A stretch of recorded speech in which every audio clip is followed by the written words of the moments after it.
שלום לכולם, ברוכים הבאים. היום אנחנו ננסה לפשט את המושג של איגרת חוב, או בקיצור אג"ח.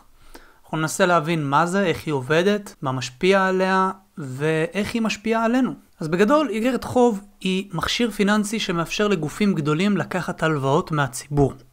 זה המונח הגדול והרחב. למשל, בואו נעשה דוגמה. בחברת השעונים של סמי רוצים להרחיב את הפעילות בעזרת הקמת סניפים חדשים שימכרו שעונים לציבור. חברה משוכנעת שאם הם יקימו עוד סניפים הם יצליחו להגדיל את המחירות, כי אתם יודעים, ככל שיש יותר סניפים אז אתה מגיע לקהל יותר גדול ויש יותר אנשים שיש להם גישה לקנות את השעונים. כמובן שזה אולי טיפה פחות רלוונטי היום בגלל שיש את האינטרנט והכל, אבל עדיין הקהל הוא יותר רחב ככל שיש לך יותר סניפים. הבעיה של החברה של סמי היא שאין להם מספיק כסף מזומן כדי להקים את הסניפים החדשים שהם רוצים להקים. לכן הם יאלצו ללכת ולקחת הלוואה. אחת האופציות, ואולי אפילו האופציה הראשונה שקופצת לכולם פחות או יותר בראש, זה אוקיי, אז נלך לבנק וניקח הלוואה. הבעיה עם הלוואה מהבנק היא שהרבה פעמים הבנק הוא הרבה יותר נוקשה בנתינת ההלוואה, הוא הרבה פעמים מבקש ריבית יותר גבוהה, או מבקש כל מיני ביטחונות. הבנק הוא לא פראייר, אוקיי? הוא הרבה יותר, בוא נגיד, יודע איך להתעסק עם חברות גדולות, ואפילו לא עם חברות גדולות, עם חברות תאגידים יותר קטנים, אוקיי? ולפעמים גם הבנק פשוט לא מוכן לקחת את הסיכון, הוא לא מוכן לתת למישהו עכשיו 2 מיליארד שקל, ולסמוך עליו שהרעיון שלו לפתוח עוד סניפים יצליח, אוקיי? במקרה של סמי באופן ספציפי. אז סמי והחברה שלו צריכים לחשוב על רעיון אחר, מאיפה להשיג את הכסף, מי לקחת הלוואה. אז האפשרות הבאה היא לקחת הלוואה מהציבור הרחב. כדי לעשות את זה, החברה מחליטה למכור איגרות חוב. זו האופציה השנייה בעצם. הרעיון באיגרת חוב הוא שעל האיגרת רשום מהי הריבית שמחזיק האיגרת יקבל, ומה הערך הנקוב שהוא יקבל. אוקיי? מהערך הנקוב הזה נגזרת הריבית. אז בואו נעשה דוגמה. לדוגמה, איגרת חוב עם ערך נקוב של 100 שקל, וריבית נקובה של 10% עם אורך חיים של 3 שנים. האיגרת הזאת תאפשר לבן אדם שקונה את האיגרת ומחזיק בה במשך 3 שנים, לקבל בכל שנה 10% מ-100, שזה 10 שקל. אוקיי, 10% מ-100 זה 10 שקל, חישוב פשוט, 100 חלקי 10 שווה 10. ואז בסוף התקופה הוא מקבל את הערך הנקוב של האיגרת, שזה 100 שקל. כלומר, שנה ראשונה הוא מקבל 10, שנה שנייה הוא מקבל 10, שנה שלישית הוא מקבל 110, כי זה ה-100 המקוריים ועוד ה-10% של הריבית של השנה הזאת. בסדר? עד כאן הכל מאוד דומה להלוואות שדיברנו עליהן קודם לכן. ההבדל בין הלוואה מהבנק לבין הלוואות בצורה של איגרת חוב, הוא שאיגרות חוב הם מכשירים פיננסיים שניתן לסחור בהם. לדוגמה, אם אני קניתי את האיגרת חוב שדיברנו עליה קודם ב-100 שקל, אני יכול למכור אותה למשל אחרי שנה למישהו אחר אם אני רוצה. בעצם אני לא חייב לחכות את כל 3 שנים כדי לקבל את הערך הנקוב שלי חזרה. כמובן שברגע שמכרתי את האיגרת, הריבית שהיא מייצרת תלך למי שקנה אותה ממני בעצם באותו רגע. למשל, אם קניתי את האיגרת ב-100 ומכרתי אותה למישהו אחר, אז מאותו רגע הוא מתחיל לצבור את הריבית על אותה איגרת. בסדר? עכשיו, החלק הכי מסובך באיגרות חוב הוא העובדה שלא חייבים לקנות אותן במחיר הנקוב.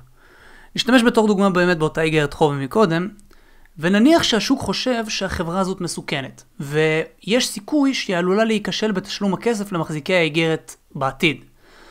השוק לא הסכים לקנות את האיגרת בערך נקוב של 100 שקל, נכון? אם פתאום יש חברה שהיא מסוכנת וחברה שהיא לא מסוכנת, ושניהם מייצרות את אותה איגרת חוב של 100 שקל 10%, אז אף אחד חכם לא ישלם את אותו מחיר על אותה איגרת משני חברות שונות, כי כל חברה יש לה סיכון אחר. יש חברה שהיא מוצלחת ויש לה היסטוריה טובה וכולם יודעים שהיא בטוחה, ויש חברה שהיא עושה יולו ועושה כל מיני השקעות גרועות ופותחת סניפים בחר המקומות, ובגדול היא לא חברה טובה. אז מן הסתם האיגרת חוב של החברה הפחות טובה תימכר בעצם בהנחה מסוימת. אז האנשים שסוחרים בשוק הזה לא יגידו, אוקיי, אני אשלם 100 שקל על איגרת חוב הזאת, כי מן הסתם, החברה הזאת מסוכנת מדי, אז אני לא רוצה לקבל רק 10%, הרי אם מסוכנת אני צריך לקבל יותר, אוקיי? כי אני לא ארצה לקחת פחות כסף על יותר סיכון, ככה זה עובד בשוק, אוקיי? אז חברה כזאת, למשל, בוא נדביק לה 15%, אנשים רוצים 15% ריבית מהחברה הזאת. אז המחיר שהשוק יסכים לשלם עבור האיגרת חוב הזאת, הוא כבר לא יהיה 100 שקל, כי הריבית היא יותר גבוהה. אז במקום לשלם עבור האיגרת 100 שקל, שכתובים עליה, הערך נקוב, הקונה ישלם 93 שקל. ועדיין יקבל את הריבית שנקובה על האיגרת, ואת הסכום הנקוב על האיגרת בסוף התקופה. ככה, למעשה, לאורך 3 שנים האלה, הבן אדם מקבל ריבית של 15% על ה-93 שקלים שהוא שילם בהתחלה.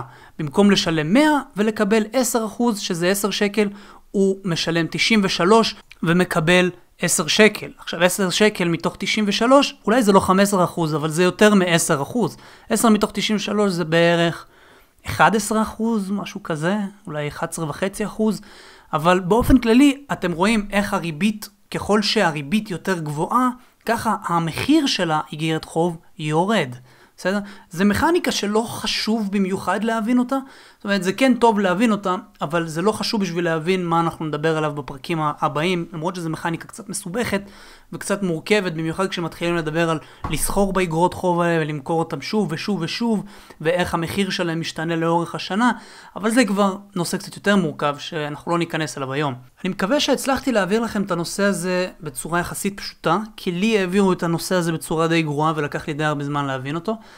אבל מה שהכי חשוב להבין לגבי איגרות חוב זה שהם בעצם שטר הלוואות, בסדר? שחברה מנפיקה את ההלוואה הזאת כדי לגייס הון מגופים מוסדיים ואנשים פרטיים גם כן, שרוצים להלוות כסף לגוף גדול מסוים. הגוף, דרך אגב, הכי גדול במדינת ישראל כיום שמנפיק איגרות חוב הוא מדינת ישראל. כשמדברים בתקשורת למשל על הגירעון התקציבי של מדינת ישראל, צריך להבין שהגירעון הזה הוא למעשה חוב בצורה של איגרות חוב שהמדינה הנפיקה ומכרה כדי לממן את הגירעון התקציבי. אם אתם רוצים, אתם יכולים לחפש לדוגמה מה הגירעון התקציבי של ארצות הברית, מה החוב הלאומי של ארצות הברית, מה החוב הלאומי של ישראל. כשנגיד אתם רואים את החוב הלאומי של ישראל, שאם אני לא טועה היום הוא עומד על 70 מיליארד שקל, אז זה אומר שלמדינת ישראל יש היום איגרות חוב בשווי של 70 מיליארד שקל שמסתובבות בשוק. היום, ברגע זה ממש, יש איגרות חוב כאלה. בסדר? אז זה המשמעות בעולם האמיתי של האיגרות חוב האלה.